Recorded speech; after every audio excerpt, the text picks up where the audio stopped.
Hi everyone, welcome to DIY Ideas. Today I'm showing you a really cool project, something that I think is called a reading bone. So this is actually a cushion that is perfectly shaped for a good and comfy reading position.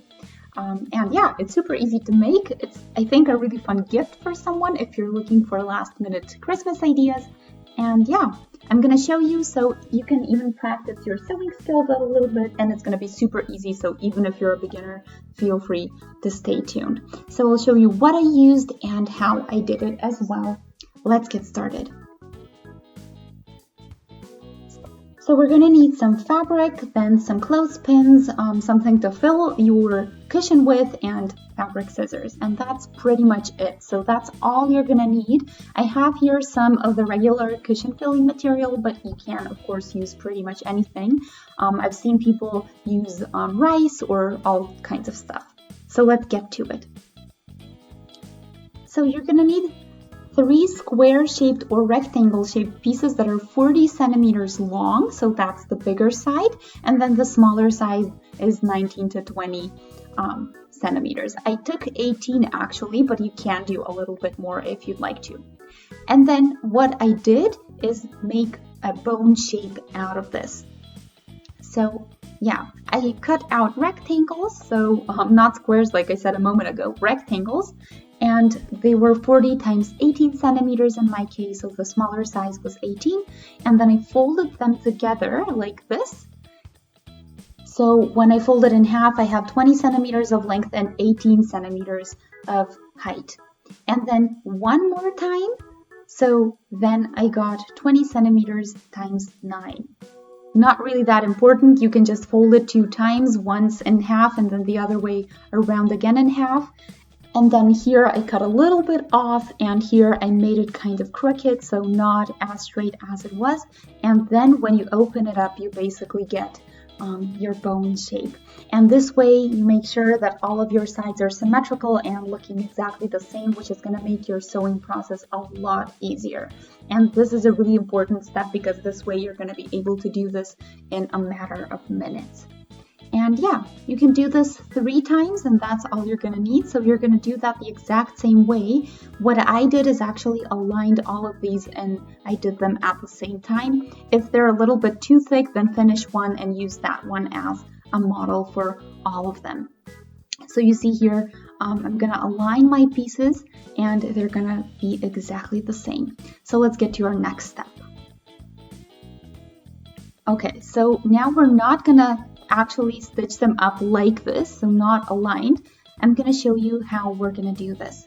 So I'm going to take my second piece, so just 2 for now, the third one we're leaving out, and we're aligning it pretty side on pretty side.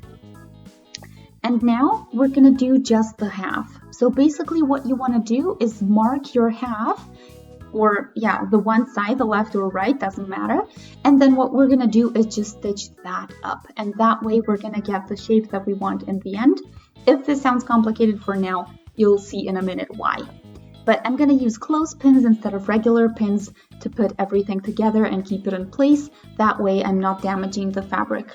And this is especially useful if you have fabric that has visible holes after you punch them in. But either way, we're going to go around here with a regular stitch, regular straight stitch, and we're just going to go all around on this half. So in my case, the right side. And I'm pinning the whole thing so that everything's in place, and then I'm going to take one out at a time when I get to the stitching.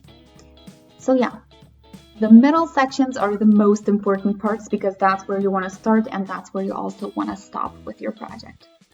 And yeah, all we're going to do now is do this right half in my case and just go around with a regular straight stitch all the way to the other side to the other half. That's right here.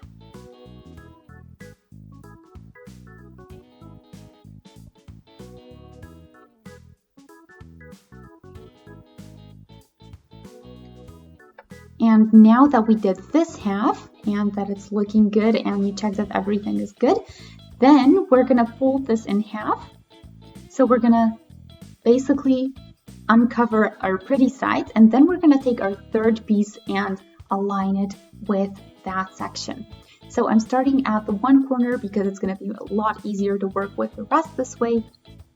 And yeah, all we're going to do basically is again do the exact same thing and again do the half so that we get the exact same shape that we had at the beginning with the finished cushion. Yeah, so make sure that you pin the middles. Those are really important because that's where everything is connected. And yeah, this time go to the stitches that you already did. You don't want to connect all of them just yet. So just the open side, again in my case the right side, is what I'm going to work on.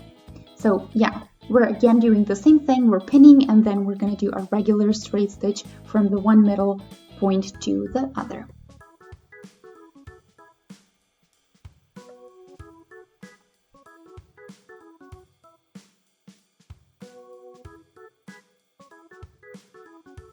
And only when you've done this up to the middle here, let me just pin this really quick, but what you're going to do is secure that side and the end of that stitch, of course, and then you're going to do the exact same thing with the third half here.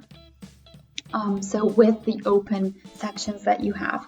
So you see here that we just have the two, I'm going to call them wings, so the two wings are open and we want them closed off to get our bone.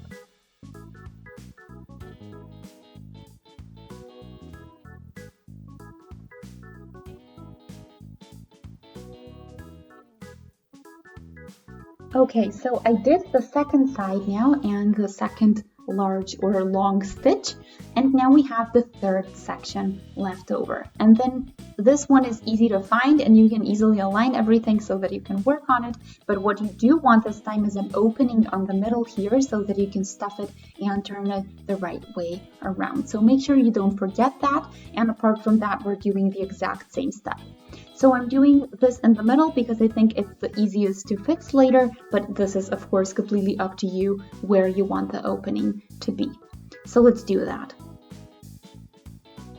Okay, so now that we have this, before you turn everything inside out, or actually the right way around, you see these little cuts that I made on the outside of the stitch, just so when we turn it inside out, it has really nice and really straight edges where our stitches are. This way it's not going to act weird because of the leftover fabric on the inside. So you're going to see when we turn it inside out how neat this is going to look, and it's a really easy and cool trick to know.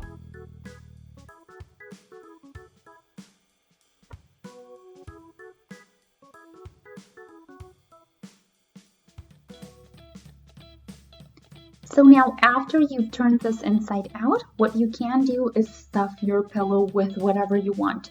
As I said, I have the regular stuffing stuff, I'm not sure what it's called, but you can of course use rice or beans or all kinds of different things.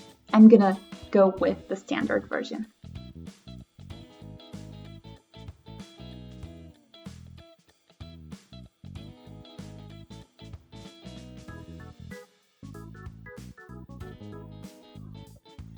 And it should be stable, so make sure to stuff it, not understuff it, but also not overstuff it.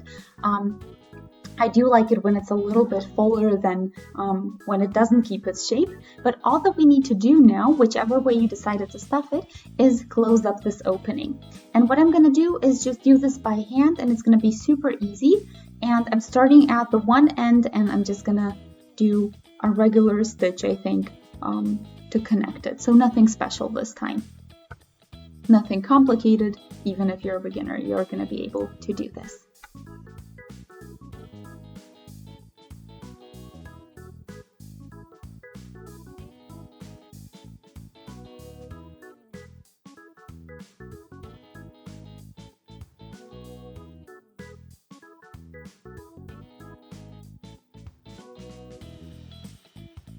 And now that we did this, we are done. And you can see how fast this was, and it was also super easy to do. So all that you need to do are 3 or actually 4 stitches with the opening with your sewing machine and 1 more by hand. And yeah, you can see the shape here. It's actually perfect when you lie over it and when you have a book in front of you, but you can, of course, use it for whatever purpose you think is useful for. So yeah, I hope you guys enjoyed. Feel free to let me know what you think and how you like the design. If you did it differently, bigger, smaller, or maybe have tips and tricks on how to use it and make it even more special, feel free to let us know in the comment section. If you'd like to subscribe to our channel, you can that way stay updated with all of our projects that we do, and we do a ton of those. You can click on the notification bell and that way stay updated and notified every time we post something new. So this cushion is just one idea for Christmas. You can of course do tons of different ones. I just wanted to show you another thing that I think is pretty cool to give to someone, and it's also DIY. So as I said, I hope you guys enjoyed. Feel free to shoot us a thumbs up if you did to let us know. And yeah, feel free to subscribe. Don't forget the notification bell. And apart from that, see you in our next project. Have a great day. Bye!